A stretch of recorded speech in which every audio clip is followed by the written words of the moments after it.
Wake up. There are hidden truths that have been concealed for centuries, waiting to be revealed. Imagine a knowledge that was subtly removed from sacred texts, an ancient teaching that may have been a vital part of early Christianity, only to be suppressed and forgotten. What if reincarnation, the concept of our soul living multiple lives, was once present in the Bible? We will explore the past, examine ancient writings, and consider the decisions that influenced Christian thought. Could it be that the soul was essentially seen as a traveler, destined to return repeatedly to achieve harmony? In India, along the Ganges River, another concept of reincarnation flourished. The Vedic texts, written around 1500 BCE, introduced the idea of samsara, the endless cycle of birth, death, and rebirth. According to ancient Hindu texts, this cycle continues until the soul frees itself from material attachments and attains moksha, eternal liberation. The principle is clear. The actions of one life, karma, influence future existences, creating a path of learning that culminates in enlightenment. However, perhaps the most intricate understanding of reincarnation comes from ancient Greece. Pythagoras, the renowned philosopher and mathematician, taught his followers that the soul was immortal and repeatedly reborn. He saw each life as a new opportunity for growth and learning. Pythagoras believed in a divine order in the universe, and that reincarnation allowed the soul to ascend through this order until it reached perfection. In his words, the soul enters new bodies until it is completely purified. Plato, another prominent Greek thinker, shared this view. In his work Phaedo, Plato recounts how Socrates believed in the transmigration of souls and their spiritual evolution across multiple lives. He believed that pure souls ascended to higher realms, while those needing further learning returned to earth. In all these traditions, reincarnation was viewed not only as a spiritual reality, but as a crucial element for the soul's improvement. Each existence was believed to provide learning, a fresh opportunity for moral and spiritual development. Each life was like a new chapter in the cosmic book of personal evolution. Given this background, a question arises. If numerous cultures embraced reincarnation as a fundamental aspect of the life cycle, how did Christianity, at least in its current form, come to reject it? Or did it, in fact, once accept it? In the initial centuries following Christ's death, Christianity lacked a unified structure. Each community interpreted Jesus' words and teachings in their own way. There was no official Bible or central authority dictating rules. Instead, there was a profound desire to understand the divine and address existential questions. As the Roman Empire expanded and Christianity emerged as a new faith, its earliest followers did not adhere to the orthodoxy that would later dominate the church. In reality, early Christians held a worldview that differed from the strict doctrines we know today. It was a period of spiritual exploration, where the pursuit of universal truths went beyond the confines of a single earthly life. The human soul was considered eternal, not limited to a physical body. The focus extended beyond the present life to encompass the soul's journey through time. This led many early Christians to contemplate the possibility that, after death, the soul would return to earth in a new form as part of an ongoing process of purification and growth. Among the most influential Christians of this era, Origen of Alexandria stands out as an advocate for reincarnation. He was not only a theologian, but also a mystical philosopher, deeply influenced by the esoteric traditions of Egypt, Greece, and the Middle East. Origen believed that the soul was not merely a temporary creation of God, but had an eternal origin and underwent various cycles of life and death. In his most important work, De Principiis, Origen states that the human soul, after leaving the body, would return to earth in a new incarnation until it achieved complete purification. For him, reincarnation represented a form of spiritual evolution. The soul, passing through different lives, would purify and refine itself until it achieved unity with the divine. This concept, very similar to our understanding today, was not seen by Origen as a punishment, but as an opportunity for learning and growth. He believed that life experiences were necessary for the soul to perfect itself, and that through them, the soul would draw closer to eternal wisdom. He stated, "Each soul comes into the world strengthened by the victories or weakened by the defeats of previous lives. The idea that the choices and mistakes of one life could influence future existences aligns with the philosophy of cosmic justice that permeated ancient spiritual traditions. For Origen, reincarnation was not alien to Christianity. On the contrary, he believed it was in perfect harmony with the ideas of redemption and purification that Christ himself taught. After all, who better to understand eternity than a soul that had already experienced multiple cycles of existence? Throughout the early centuries, Christianity shaped itself by incorporating diverse spiritual and philosophical thoughts that echoed ancient traditions. Among early Christian writings, reincarnation was a topic of discussion, although not universally accepted. However, by the 6th century, a significant event occurred. The Council of Constantinople, a powerful gathering with the authority to reshape Christianity, determined the fate of this doctrine, marking a turning point. The decision to ban reincarnation from official doctrines was not solely theological, but also political. Emperor Justinian and his wife, Empress Theodora, spearheaded an effort that would eliminate the idea of multiple lives and, consequently, the perspectives of continuous spiritual evolution that extended beyond a single lifetime. Emperor Justinian was intolerant of opposition. He believed that unifying Christianity under a single set of doctrines was crucial not only for the faith itself,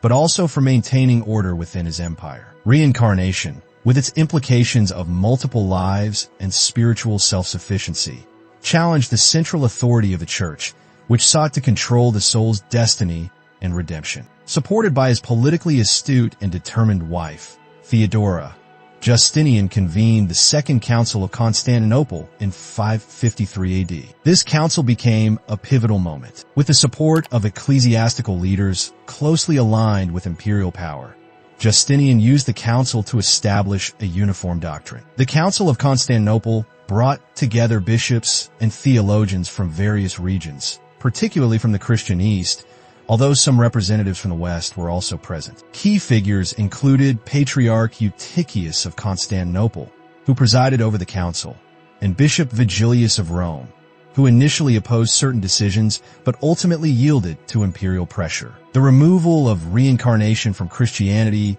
was not simply a theological matter. Reincarnation presented a powerful concept, that each soul was responsible for its own evolution, and that through multiple lives, the soul could achieve the purity necessary to unite with the divine. This perspective could distance people from the perceived need for a single institution mediating salvation. Control over the soul's destiny was a highly effective means of ensuring the Church's authority over believers. If people believed they had only one life to secure their salvation, the urgency to follow Church teachings and rituals increased significantly. Reincarnation, on the other hand, allowed for the soul to evolve independently across multiple lives and outside the confines of a singular institution. Justinian understood that a church unified under one doctrine would strengthen his empire's power. By removing reincarnation from Christian doctrine, he reinforced the need to seek salvation immediately and unconditionally through obedience to the clergy and official teachings. Theodora, Justinian's wife, significantly influenced the exclusion of reincarnation from Christian doctrine driven by personal reasons. Before becoming empress, Theodora's life was marked by poverty and the social stigma of her past as an actress and prostitute, experiences that instilled a deep fear of being reborn into a new life with similar hardships. This personal fear, combined with Justinian's desire to unify Christian doctrine and strengthen the Church's power as the sole mediator of salvation, promoted the view that each person had only one life to secure their soul's destiny. Justinian explicitly decreed that the doctrine of reincarnation be considered heretical. The political pressure was so immense that even the most resistant voices eventually accepted the decision, whether out of fear or for their own benefit. Ultimately, Origen was declared a heretic, and his ideas on reincarnation were deemed incompatible with official Christian doctrine. Those who attempted to perpetuate his ideas faced threats of excommunication and social isolation. The condemnation of Origen and reincarnation was formalized in a document detailing the anathemas against Origen, officially banishing this belief from mainstream Christianity. For many, The Bible is considered the unchangeable Word of God. But could the Bible's pages contain subtle hints of a truth that has been obscured over the centuries? What if the concept of reincarnation was a fundamental teaching of early Christianity, later excluded by church authorities? Within various passages, there are verses that suggest the possibility of the soul's return, which have been reinterpreted or disregarded to align with official dogma. In Matthew 17 verses 10 to 13, we find one of the most frequently cited examples by those who argue for the presence of reincarnation in the Bible. Following the transfiguration of Jesus, the disciples inquire about the prophecy that Elijah would precede the Messiah. Jesus responds that Elijah has already come, referring to John the Baptist. This enigmatic answer from Jesus implies that John the Baptist was a reincarnation of Elijah, fulfilling the ancient prophecy by preparing the way for Christ. For early Christians, this response likely held a clear meaning, as reincarnation was part of the spiritual understanding of the time. Jesus readily affirms that the prophetic spirit of Elijah has returned in the form of John, as if it were a commonly accepted reality among his followers. Another intriguing passage appears in John 9 verses 1 to 25, where the disciples, upon seeing a man born blind, ask Jesus, "Rabbi, who sinned, this man or his parents, that he was born blind?" This question seems to suggest their belief that the man might have sinned in a previous existence, in a past life. If the concept of reincarnation were completely foreign to the Judaic-Christian context, this question would be nonsensical. The disciples appear to understand that the soul could have a history of actions extending beyond the current life, which might explain the man's condition at birth. Jesus does not correct this assumption, but elaborates on it, indicating that the man's blindness is not due to past sin, but serves as an opportunity for God's works to be revealed. This dialogue implies an understanding that the soul could carry previous experiences. In John 3 verses 3 to 7, Jesus tells Nicodemus, "Truly, truly, I say to you, unless one is born again, he cannot see the kingdom of God." Nicodemus, perplexed, asks how this is possible, questioning if a man can re-enter his mother's womb. Jesus, however, speaks of a spiritual birth as a second life. This rebirth could be a metaphor for spiritual renewal or, as some scholars contend, a veiled reference to a cycle of successive lives that bring learning and purification. Nicodemus, being a religious leader, understood that Jesus was speaking of a profound mystery,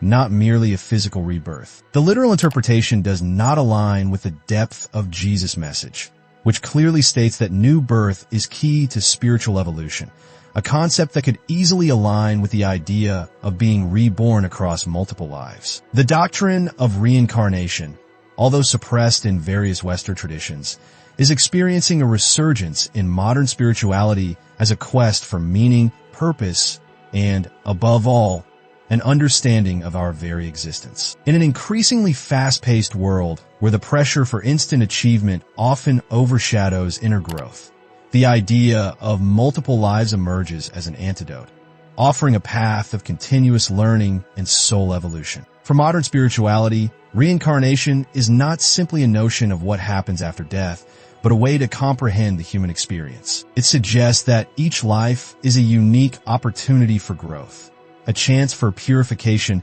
and learning that brings us closer to our true self. Instead of seeking salvation in a single lifetime, as official Christian dogma teaches, reincarnation offers a more compassionate and patient view of soul development, differing from the concepts of eternal damnation or eternal rest in heaven. The concept of reincarnation was reintroduced in the West through interactions with Eastern thought, particularly Hinduism and Buddhism, where it is a central tenet. Philosophers such as Alan Watts, spiritual leaders like the Dalai Lama, and gurus such as Swami Vivekananda played a role in popularizing this belief, emphasizing that the cycle of birth and rebirth is a process of liberation and self-awareness. According to these traditions, a person's actions, their karma, not only shape their current life, but also their future lives, fostering a profound understanding of responsibility and interconnectedness among all beings. Over time, this perspective found receptive minds in the West. Rebirth and karma,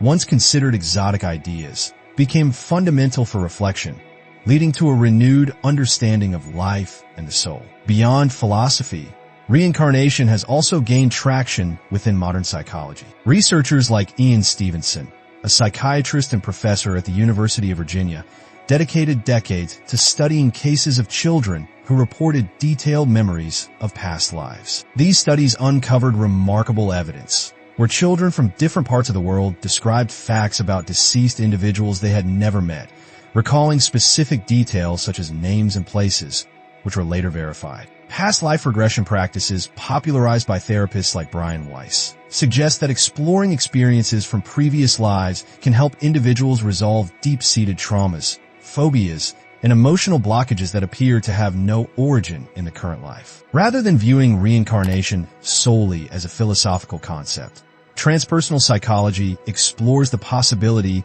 that we carry past life experiences, and these memories, whether conscious or unconscious, influence our present psyche. Reincarnation remains one of the great existential questions, a mystery that provokes, inspires, and simultaneously challenges our deepest beliefs. For some, the idea of multiple lives represents a key that unlocks spiritual understanding and continuous growth, suggesting that the soul, like an eternal pilgrim, is always seeking its own truth. For others, it is a belief that does not align with their perception of what it means to be human and to exist, something that seems so far removed from what the Christian tradition officially imparted. Regardless of one's stance, reincarnation is ultimately not a doctrine to be accepted or rejected blindly. It invites each individual to seek within themselves what resonates, to find answers that illuminate their path and bring inner peace. In the end,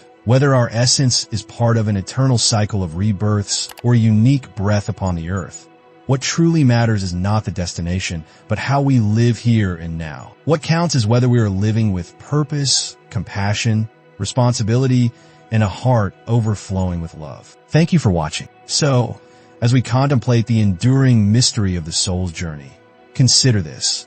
Could the ancient wisdom of reincarnation hold a key to understanding our existence that has been waiting to be rediscovered?